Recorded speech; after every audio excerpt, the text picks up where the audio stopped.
de posse de vitória. Então oremos. Senhor, Pai da glória e Pai das luzes, ainda na tua presença, te pedimos o revestimento, Senhor, do alto da cabeça, a planta dos pés, renove suas forças, Pai, também suas forças físicas e espirituais. Renove, Senhor, seus sonhos, as promessas estão de pé e nenhuma, Senhor, vai falhar, porque é o Senhor quem prometeu e é o Senhor também que vai cumprir. Abençoe a sua família, seu ministério, tudo quanto ele tem, e que não saia uma palavra da sua boca, senão vindo do trono da tua graça. É o que nós te pedimos nesta noite, Espírito Santo. Continue falando conosco, em nome de Jesus. E você diz? Amém. Senta não, tá? Fica de pé para abrir a Bíblia. A graça e a paz, queridos. Quantos estão sentindo a presença do Espírito Santo? O nosso amigo está na casa. E quando o nosso amigo vem, ele vem para glorificar o nome do Rei Jesus. É o Espírito Santo que nos ensina a sermos agradáveis ao Senhor. Foi ele que o Senhor Jesus prometeu que enviaria, e era necessário ele ir, porque senão o Consolador não viria. E é o Espírito Santo, o Espírito de Deus, que nos ensina a louvar, a nos comportar, a trabalhar, a negociar, a viver a dois. O Espírito Santo, ele nos ensina tudo, para que sejamos em tudo agradáveis ao Pai. Amém? Então, abra sua Bíblia no livro de Efésios, capítulo 6. Nós estamos no nível 10, e já fazem 10 domingos que estamos mergulhando, a água já está chegando no pescoço. Estamos mergulhando nas águas do Espírito Santo. E quanto mais conhecemos a palavra do Senhor, mais nós adquirimos a unção e a força da parte dele. E Efésios capítulo 6, a partir do 10, nós vamos aprendendo que todos nós que servimos a Deus de coração, estamos diante de uma grande batalha. Há uma batalha travada, que nós chamamos de batalha espiritual. A batalha, ela assume várias faces, várias máscaras, de maneiras sutis. Ela tenta nos envolver e nos empurrar sempre para o lado do mal, através dos meios de comunicação, através de novelas, das redes sociais. Sempre aquilo que Deus se abomina, aquilo que Deus detesta, sempre é apregoado através desses meios de comunicação, porque a batalha também é pela a tua mente. E quando nós entendemos que essa batalha acontece na nossa mente, ou dentro das nossas emoções, nós temos que nos revestir de poder, da graça e do conhecimento, para podermos vencer todos os dias. Porque todos os dias Jesus está de pé para te livrar, para te guardar, para abrir as portas, para fazer você entrar em lugares, em regiões que você ainda não entrou, se apoderar de bênçãos que você ainda não se apoderou. Mas também todos os dias o inimigo da minha e da tua vida está se levantando para deter, para impedir que você chegue ao lugar da promessa. Mas diga assim: maior é o que está na tua vida. Diga para a pessoa que está perto: maior é o que está na tua vida do que o que está lá fora. Maior é o que está na tua vida do que o que está lá fora. E Efésios capítulo 6, versículo 15. Eu quero ler o 12 e o 15. Jesus está mandando a gente ler o 12 também. Capítulo 6, 12.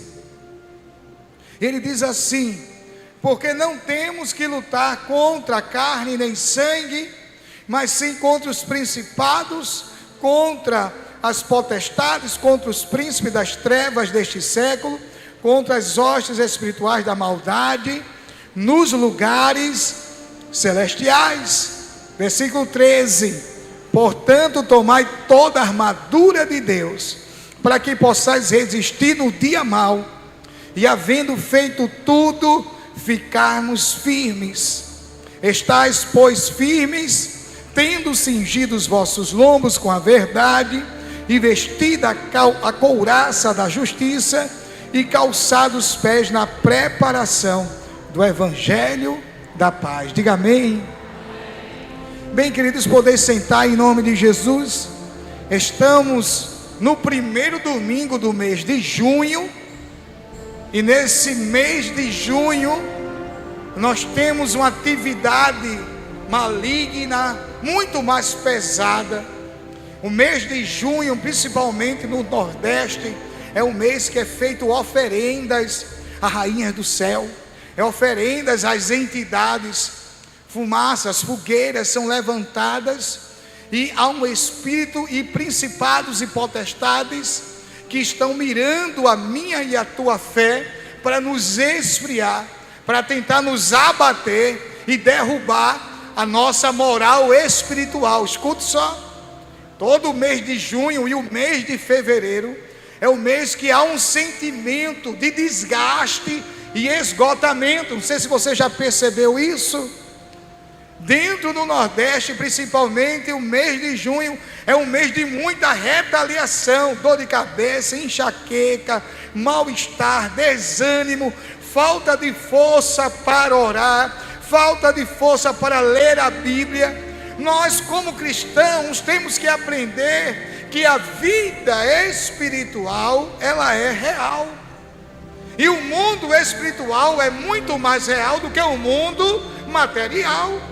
E quando eu tenho esse entendimento, eu tenho que me revestir das armaduras que Deus já nos concedeu na vitória de Jesus na cruz do Calvário. Diga amém.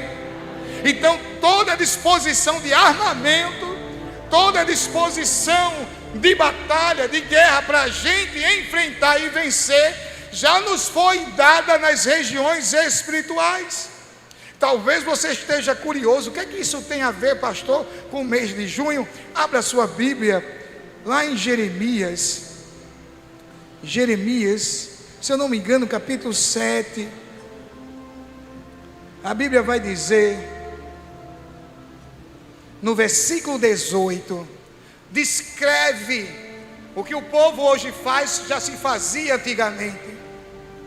Capítulo 7, versículo 18 de Jeremias, para você só estar aumentando nesse mês a sua oração, os seus dias de jejum, para que você possa estar se revestindo e passar por esse mês de cabeça erguida, cheia de Deus. Diz assim Jeremias: os filhos apanham a lenha, e os pais acendem o fogo, e as mulheres amassam a farinha para fazerem bolos a deusa chamada o quê? A rainha dos céus, e oferecem libações a outros deuses para me provocarem. É para provocar o agrado de Deus, o amor de Deus, é para provocar a ira de Deus. Veja que ele dá detalhes: os filhos vão lá, pegam a lenha para fazer a fogueira, os pais vêm para acender o fogo, e as esposas pegam a farinha para fazer os bolos, né? Fazer as comidas para ofertarem para quem? Para uma entidade chamada Rainha dos Céus. E Deus estava dizendo que isso era para provocarem a ira. Por isso que o pastor está falando no primeiro domingo de junho, que é um mês que você tem que aumentar o seu nível de oração, o nível de jejum, o nível de palavra, para estar revestido, porque é muita seta, é muita retaliação, para você ficar detido em casa, ficar cabisbaixo, ficar depressivo, angustiado, triste. Mas o general de guerra que está na tua vida não perde na batalha. Pode se levantar no Xangô, aonde for, 1000 cairão ao teu lado e 10.000 à tua direita, mas você não será atingido. Isso é só um despertamento para você poder entender que todo cristão que ama o Senhor, ele é chamado também para uma batalha espiritual. Por isso que Jesus, diante da mulher samaritana, disse que os verdadeiros adoradores o adoram em espírito. Olha para o irmão e diz assim: por isso você deve entender mais o mundo espiritual. Aleluia. Porque o mundo espiritual ele influencia no mundo material. E estão constantemente travando uma batalha. Não que Deus esteja guerreando com o diabo, porque o Senhor, através de Jesus, pisou na cabeça dele, esmagou e o expulsou dos céus e o colocou ele nas regiões das trevas, da escuridão. Ele perdeu a glória, ele perdeu o resplendor. Ele que era tão exaltado no céu, se achava o bambambam, que ia sentar na cadeira de Deus. Deus o expulsou e o venceu. E em Cristo a igreja também é mais do que vencedora. Se você se apropriar das armas espirituais, não há entidade que possa impedir a vitória na tua vida. Aleluia. E quem está acompanhando sabe que o centro, a raiz da batalha espiritual é a guerra da verdade com a verdade com a mentira. E elas estão constantemente sendo travadas no mundo exterior e no mundo interior, ou seja, no seu coração. As informações que são passadas para você através das rádios, das televisões, das novelas, dos filmes, dos desenhos animados, dos jogos de videogame, elas estão permeadas de certas, aleluia, informações que vão abrir brechas no coração da criança, do jovem, do adulto, do ancião, para que ali ele, absorvendo uma mentira, possa entrar uma atividade do diabo. Mas quem tem a couraça da justiça e o escudo da fé, joga tudo isso por terra no nome de Jesus. E hoje nós vamos ver mais um armamento. Vamos ver as sandálias da preparação do Evangelho. Semana passada falamos sobre a couraça da justiça. Eu falei que é o amor do Pai por você. Esse amor do Pai é aquilo que reveste. A couraça era uma peça que protegia o soldado no seu abdômen e no seu flanco, as suas costas. E era uma proteção passiva, ou seja, ele não precisava ser habilidoso na couraça. Não havia treinamento, porque a couraça era só atacar, vestir e pronto. Da mesma forma, Deus lhe ama incondicionalmente. Não é uma questão de você ser qualificado, de você orar de mais ou orar de menos, se você acorda na madrugada ou não acorda. Deus lhe ama de uma forma incondicional. E ainda que o escudo da fé farrape, o amor de Deus por você lhe protege. Olha para o irmão e diga assim: não é questão de qualidade, é uma questão de amor de Deus por você. É uma questão de amor de Deus por você. Você pode dar uma salva de palmas a Jesus por isso. Porque há momentos, querido, que a gente está forte. Há momentos que a gente está guerreiro. Há momentos que a nossa fé está lá em cima. Então o nosso escudo está, olha, bem blindado. Mas há dias que só misericórdia. Há dias que a nossa carne grita, a ira vem. Eu vou pedir para sair ali daquele lírio dos vales. Eu não quero mais orar. E a gente começa aquela guerra na mente. E o Espírito Santo começa a puxar a nossa orelha. Não desista. Se você desistir, eu vou puxar sua orelha com tudo. Mas a couraça do amor, que é a justiça de Deus, não é a sua justiça, é a justiça de Deus que eu ensinei, que foi promovida em Cristo. Deus promoveu a justiça dele, que era para ser na minha e na tua vida. Ele colocou no seu filho Jesus, cravando na cruz.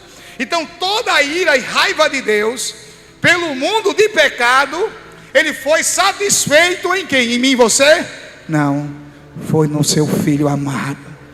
Tanto é que Jesus disse: Eli, Eli, lema sabachthani. Deus meu, por que me abandonaste? Porque naquele momento foi o único momento na eternidade que o Pai se afastou do Filho. Foi na cruz. Por que ele se afastou? Porque Deus não pode compactuar com o pecado. E naquela cruz, Jesus estava com todos os nossos pecados. E durante aquele momento ali, o Pai se afasta. Jesus sente o afastamento do Pai e entrega o seu Espírito, dizendo: está consumado. E é essa justiça que nós nos revestimos, é essa que nos protege passivamente. Mas hoje nós vamos aprender que a sandália da justiça, ela traz o propósito do Pai para a minha e para a tua vida. Ela traz um posicionamento que Deus quer com você hoje.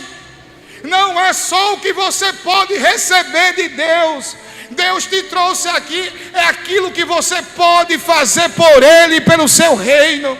Não é só o quanto Deus pode te abençoar, é o quanto você pode propagar o reino e o amor dele nos quatro cantos da terra.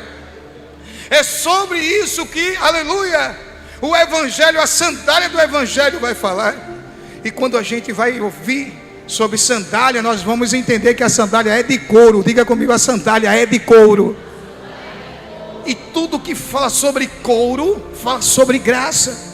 Uma coisa o Espírito Santo estava dizendo: meu filho, vá lá em Gênesis e veja quando Adão e Eva caíram, e como eu preparei, aleluia, vestes de pele, de couro de pele de bicho, para cobrir Adão e Eva.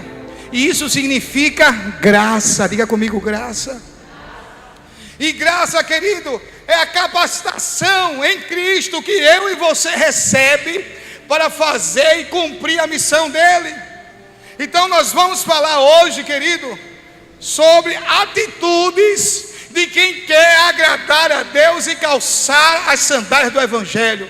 5 atitudes de quem quer agradar a Deus, vestindo as sandálias do Evangelho. Diga amém.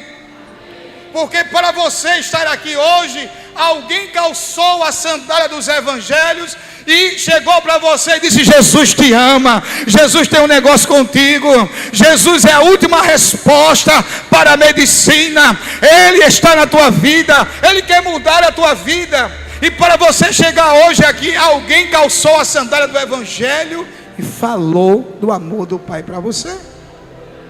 Então a primeira atitude de quem quer calçar a sandália do Evangelho são aqueles que querem se mover pelo caminho do reino. Diga comigo, movimento expressa a vontade do Pai para o reino na terra. Olha para o irmão e diga assim: por que você parou? Diga assim: vamos se mover. Vamos se mover. Vamos se mover. Ei, sai dessa caverna aí.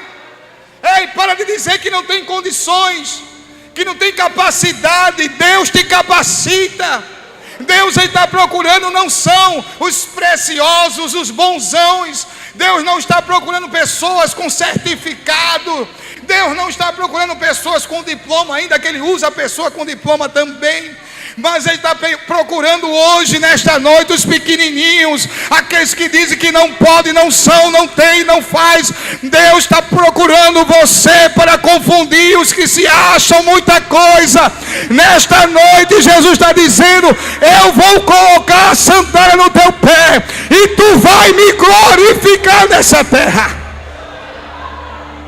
Hoje eu vi uma irmã colocando a sandália do Evangelho no pé, e ela veio até aqui à frente, e ela testemunhou que Jesus é cura. Jesus é cura. Jesus é cura. Toda vez que eu me movo para testemunhar do que Deus faz, fez e fará, eu estou calçando as sandálias do Evangelho. E eu creio que cada um aqui tem uma história linda de milagre.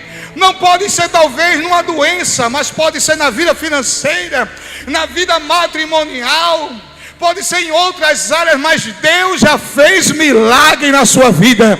Quantos já receberam milagre? Levanta a mão para dar uma glória para Deus aí. Então quem quer calçar a sandália do Evangelho tem que se mover pelo Evangelho. Não é só se mover pelo dinheiro, não é só se mover, querido, pela fama, não é só se mover por carro novo ou casa bonita, não. Há um propósito maior. Todas essas coisas se corrompem, se degeneram e enferrujam, mas o reino de Deus que você prega durará para sempre.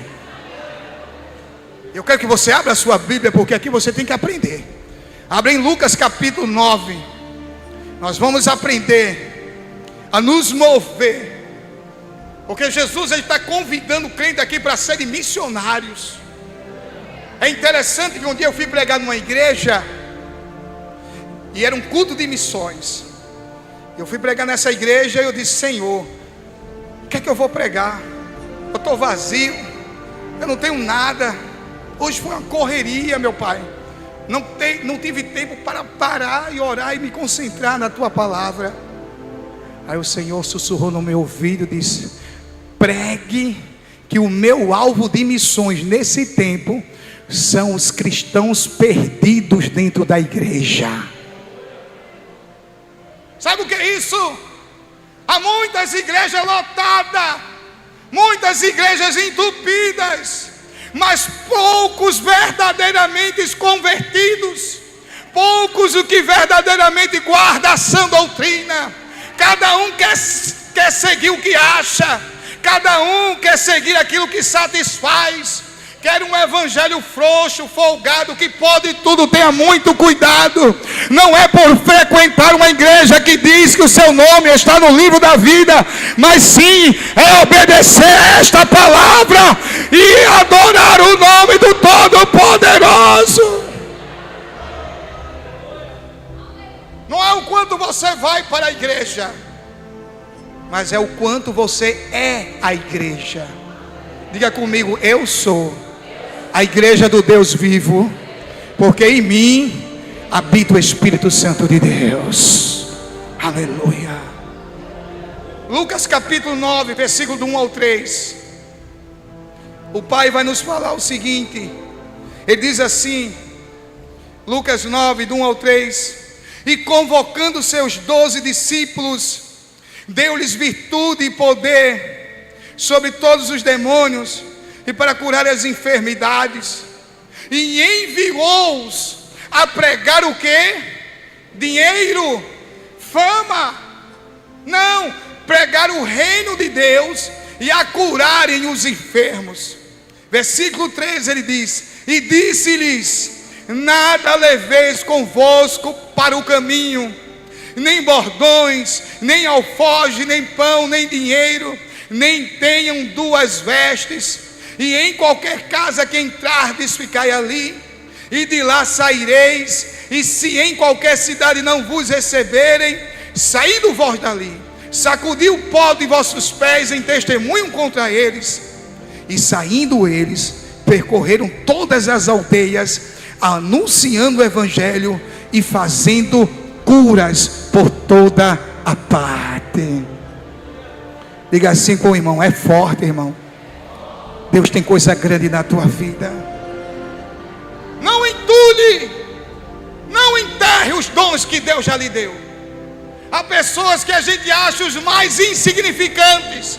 Talvez não possa ter uma habilidade de pegar um microfone e pregar ou explicar, mas a tua mão está ungida, e aonde você pôr a sua mão, o câncer vai sair, a enfermidade vai cair, Deus vai curar através da sua mão. Talvez não seja o dom de cura, mas seja a chave da intercessão. Tem pessoas aqui que tem uma chave que quando dobra o joelho, o céu se abre, uma escada desce e anjos começam a subir e descer. E nesta noite abre a sua mão. Deus está colocando chave de oração na mão de crente que adora Ele em espírito e em verdade. A coisa na tua casa vai mudar a partir de hoje. Jesus entrará como o grandão da Galileia. 12 andavam com Jesus, viam os milagres de Jesus, compartilhavam. Eles começaram a admirar o mestre, porque vindo de Nazaré, ninguém tinha notícia de que o Messias poderia vir de um bairro tão pobre, um bairro tão discriminado. Mas Jesus veio para mostrar a ele que Deus, o Pai, escolhe aqueles que não são. Ele está indo pelos valados, pelos huecos, pelas favelas, pelos morros, pelos endividados. É esse que Deus vai levantar nesses últimos tempos para mudar a cabeça dessa geração, a pregoar que o reino de Deus está em nosso meio. Catuca o irmão e diga assim: Deus vai surpreender muitas pessoas através de você. Você pode dar uma salva de palmas para Jesus? Vai surpreender, a história está mudando na sua vida. Há um revestimento, há um poder. Então a primeira atitude que Deus quer é que você saia dessa caverna e diga: pastor Anderson, eu estou aqui e eu quero trabalhar em alguma área, eu quero servir, eu quero arregaçar as mangas, eu quero ser alguém que multiplica o pão do céu. E aí é a segunda atitude, não é só se mover, é multiplicar. Diga comigo: multiplicar. Aleluia. Deus, Ele dá as sandálias do Evangelho, não é aquele só que absorve. Hoje teve um casal aqui, enquanto eu estava com a minha esposa limpando, e eu estava orando por eles, e o Senhor mandava advertir o marido da irmã, dizendo: eu já te dei tanta unção e você só tem recebido e entulhado. Tenha muito cuidado, porque um dia eu vou cobrar cada dom que eu emprestei a você. Ele olhou, abaixou a cabeça e disse: eu estou na caverna mesmo. Eu disse: meu filho, o Senhor quer fazer nesses 6 meses, através da sua vida, coisa muito grande. Não enterre os talentos que Deus lhe deu. Não enterre. Deus deu os dons a cada um aqui, e é necessário a gente multiplicar, através de testemunho, de louvor, de algum talento que Deus já colocou no teu coração. Mas nessa noite Jesus está balançando você, dizendo: chegou o tempo só de diminuir e dividir, chegou o tempo agora de multiplicar a sua vida. Abra sua Bíblia agora, no livro de Lucas, no capítulo 9, versículo 13, a Bíblia diz que Jesus estava diante de uma grande multidão, e os discípulos estavam voltando muito alegres depois da missão, e a multidão se multiplicou tanto, que os discípulos olharam e disseram: mestre, manda esse povo voltar para casa, porque a gente não tem comida, a gente não tem suprimento para dar a eles. Mas em Lucas capítulo 9, a gente vai aprender que Jesus olha para os discípulos e dá uma ordem para eles, e diz para eles, no capítulo 9, no versículo 13, ele diz o seguinte: olha, mas Jesus lhe disse: dai-lhe vós de comer. E eles disseram: não temos senão 5 pães e 2 peixes, salvo se nós próprios formos comprar comida para todo este. 14, porquanto estavam ali quase 5.000 homens.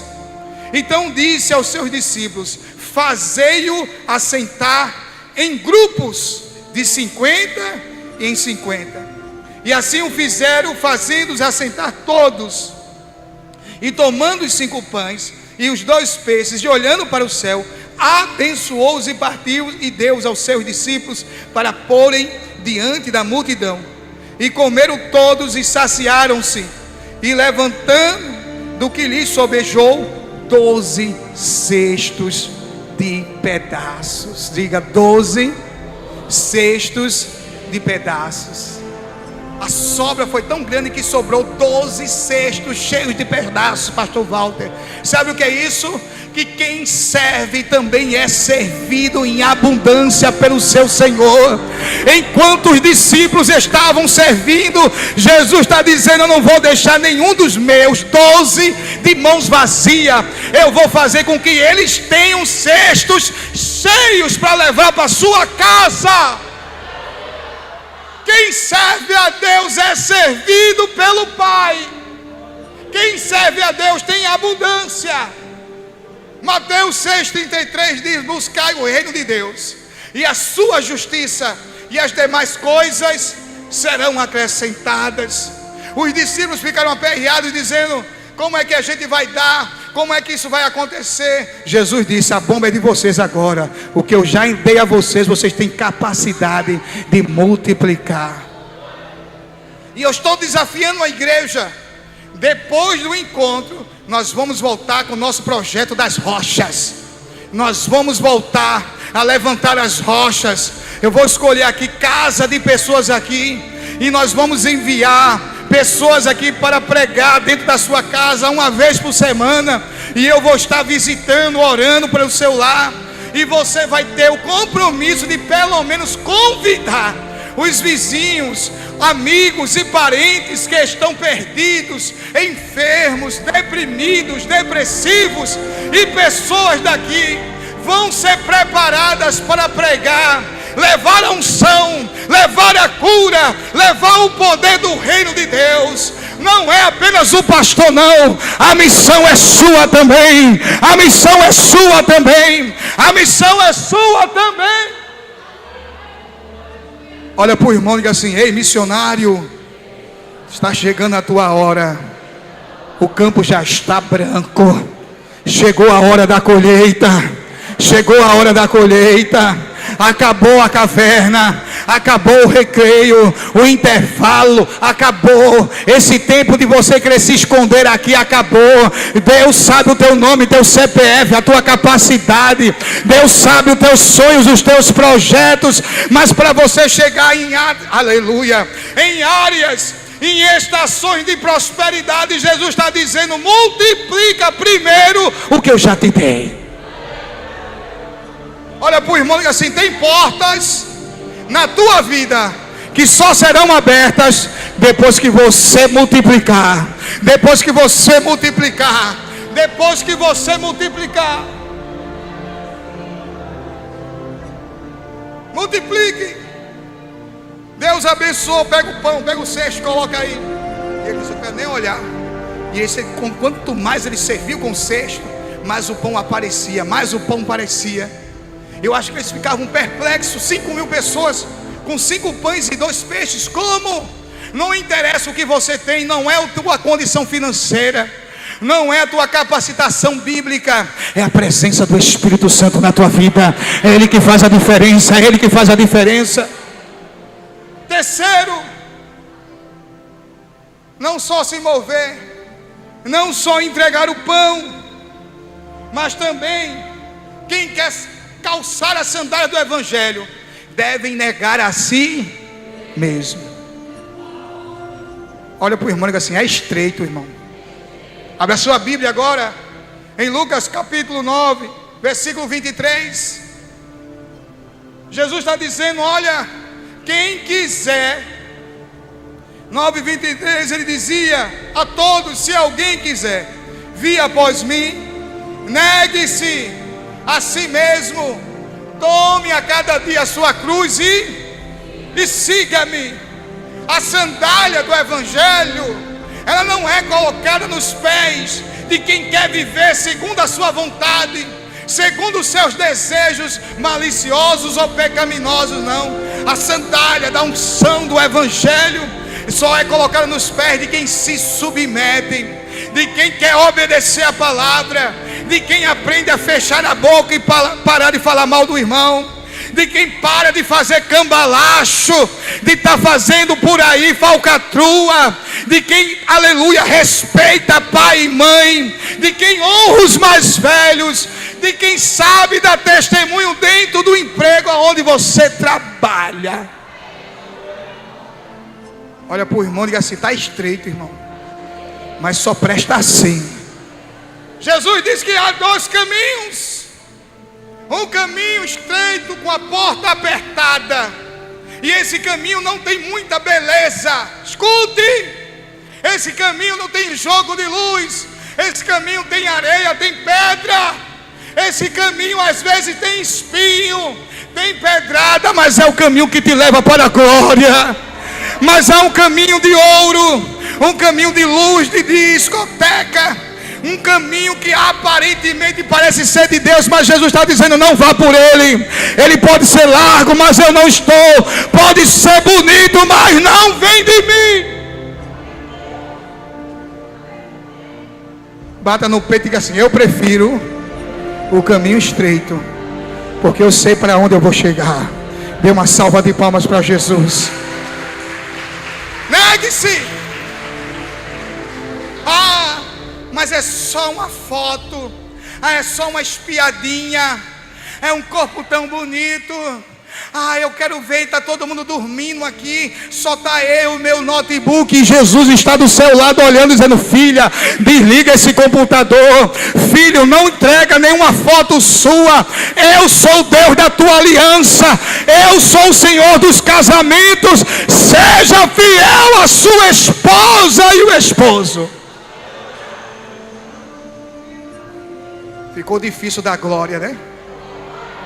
Só quando é bênção, vitória, todo mundo pula. Mas quando Jesus disse para, aleluia, calçar a sandália do evangelho, da preparação do evangelho, você tem que negar a si. Porque, querido, uma coisa eu aprendi no seminário, que aquele que quer levar o evangelho até de boca fechada, ele dá testemunho de Jesus. Você sabia que tem gente que olha para você e tem você como referência? Que menina, que moça trabalhadora, que moça honesta. Ela não fofoca, não fala mal de ninguém. Ela sabe entrar, sabe sair. Aí alguém vai catucar e vai dizer: é porque ela é crente. Só podia. Você tem que falar de Jesus de boca fechada. O seu comportamento fala muito mais alto do que as suas palavras. Olha para o irmão e diga assim: um servo fiel, até de boca fechada, ele ganha vidas para Jesus. Aleluia! Aleluia! É o negar. Às vezes não é fácil, dá vontade de girar a mão no pé do ouvido de alguém, dar um chute embaixo. Eu vou dar-lhe, Jesus, eu vou dar-lhe um Hadouken nela. Ela está tirando. Irmão, a carne grita.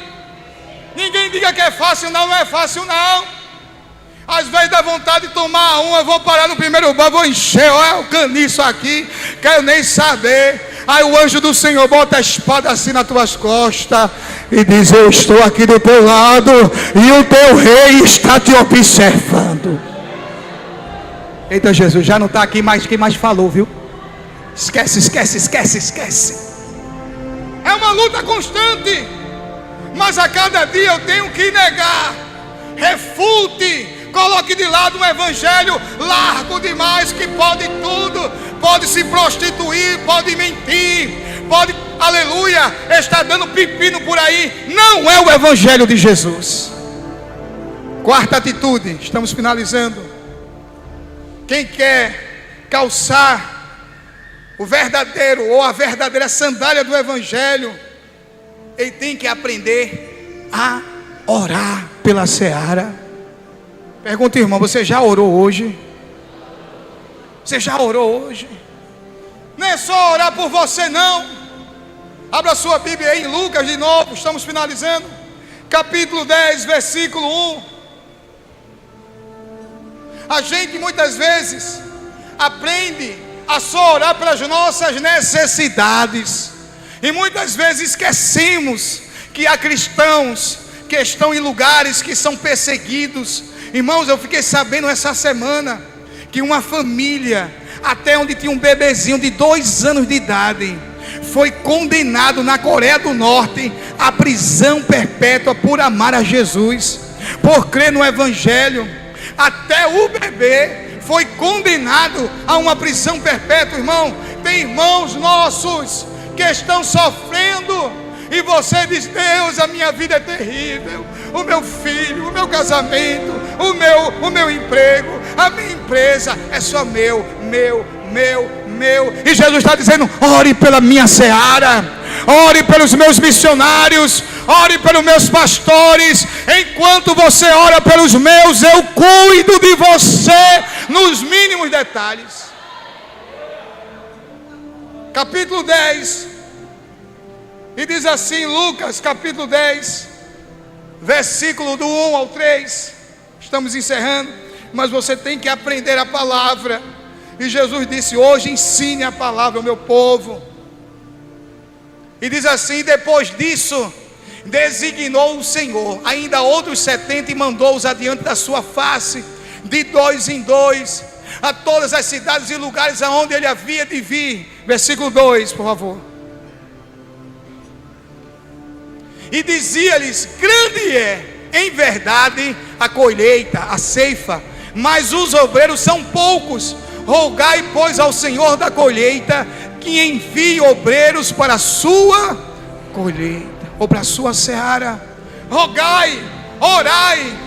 Irmãos, há muitas vezes que pessoas que estão muito além daquilo que a gente pode ver ou saber, elas estão precisando dos nossos clamores aqui.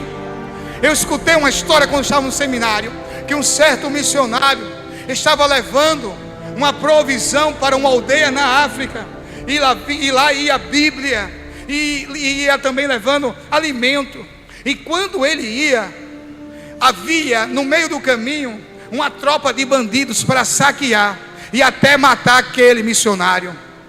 E na igreja dele, nos Estados Unidos, que ele foi enviado para a África, nos Estados Unidos, as irmãs da oração sentiram de se reunir naquela noite e fizeram um acordo, uma aliança de clamor e intercessão pela vida do missionário, e começaram a clamar e a interceder, e o Senhor disse, não parem, e deu 1 hora, 2 horas da manhã, e essa hora os bandidos estavam atucalhando o missionário, e quando foram assaltar ele, para tirar a vida e roubá-lo, eles encontraram 12 anjos cercando, 12 homens, que eram 12 anjos cercando o missionário deitado debaixo do pé de árvore, e os anjos cercando ele, e eles olharam para aqueles anjos como homens altos, armados, ficaram com medo e foram embora. E o missionário, sem saber de nada, olha para o irmão e diga assim, tem muito livramento, diga para o irmão, que Deus te dá sem você saber. Tem muito livramento que Deus lhe dá sem você saber. Quantas covas, quantas batidas, quantos atropelamentos e assaltos Deus já não te deu, e muitas vezes você não percebeu. Você só está aqui hoje porque Jesus tem negócio contigo. E quando ele chegou na outra aldeia, ele entregou a provisão, e foi aquela festa. E aí ele foi voltando para a aldeia de onde ele veio, e todo mundo da aldeia ficou sabendo dessa tropa de bandidos, e todo mundo achava que o missionário estava morto. E quando receberam o missionário, foi aquela festa, foi aquela coisa, uma alegria, porque todo mundo tinha um missionário como morto, porque o pessoal da aldeia escutou que essa turma de bandidos tinha atucalhado ele no meio do caminho, ninguém escapava da mão desses bandidos. E o missionário disse, não, eu dormi em paz, eu não senti, não vi nada. Foi isso. Após foi, a gente aqui tudo soube que os bandidos fizeram uma tocaia para ali pegar. Aí ele recebe uma ligação do pastor da igreja dele. Ele diz, meu filho, está tudo bem? Tá, meu pastor, tá, aqui na África está tudo bem, está tudo ocorrendo bem. Por quê? Porque as irmãs, há 3 noites atrás, sentiram de Deus e passaram uma vigília de oração de joelho. E aí ele percebeu que foi nesses 3 dias atrás que ele tinha passado a noite dormindo, e o Senhor acampou os anjos. E ele perguntou, quantas irmãs foram? Ela disse, foram 12 irmãs que se levantaram para orar. Depois ele ficou sabendo que os capangas tinham visto 12 anjos cercando a vida dele. Olha para o irmão e diga assim, não ore só por você, ore pela obra de Deus, ore pela obra de Deus. Deixe de ser egoísta, deixe de ser fominha, deixe de só olhar para o seu umbigo. Apresente a causa missionária, apresente a minha vida, do pastor, dos diáconos, aleluia, das crianças, dos jovens. Senhor, visita, eu não sei o nome, mas o Senhor sabe o nome, o CPF, o endereço. Pai, visita a igreja Viver em Cristo, visita a Assembleia, visita a Batista, visita a igreja missionária na África, na Europa. Visita, meu Deus. E você vai ver como a sua vida pessoal ela vai mudar. Por último, quem quer calçar a sandália do Evangelho, não só tem que orar, não só tem que multiplicar, nem negar a si mesmo, e nem caminhar, mas também tem que aprender a guerrear. Aprender a guerrear. Abra sua Bíblia em Lucas capítulo 10, versículo 24. E eu encerro agora.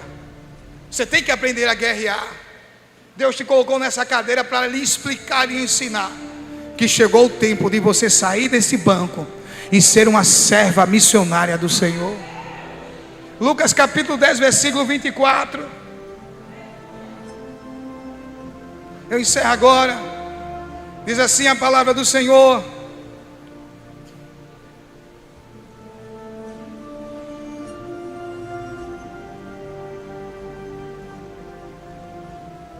aliás, 9:24, irmãos, 9:24, perdão. Diz assim: porque qualquer que quiser salvar a sua vida, perdê-la-á. Mas qualquer que por amor de mim perder a sua vida, salvará. 25. Porque o que aproveita um homem granjear o mundo todo, perdendo-se ou prejudicando-se a si mesmo? Porque qualquer que de mim e das minhas palavras se envergonhar, dele se envergonhará o Filho do Homem quando vier na sua glória e na glória do Pai e dos seus santos anjos. Aleluia, diga amém. Querido, a batalha é espiritual. Ela começa, olha, dentro do nosso coração. Muitas vezes nós temos anseios e desejos errados em Deus. Nós queremos conquistas, queremos crescimento, muito bom isso, crescimento de conquistas, vitórias absurdas. Mas antes dessas vitórias é necessário o processo de Deus em nossas vidas. E esse processo, ela vai nos amadurecer. Diga comigo, o processo me amadurece.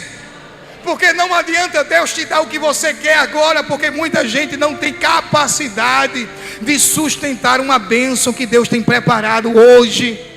E esse processo vai lhe ensinar a ser humilde, vai lhe ensinar a aprender a esperar, vai ensinar você a baixar o seu narizinho, dizer bom dia, com licença, boa tarde, paz do Senhor, boa noite.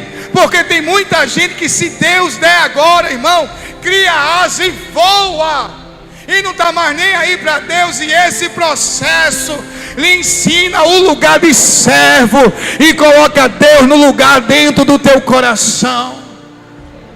Diga comigo, a batalha espiritual começa dentro de mim, e quando eu venço, eu me capacito para entrar em novas estações de Deus. Aleluia. Fica de pé, igreja. Eu queria que vocês aí do projetor abrissem aí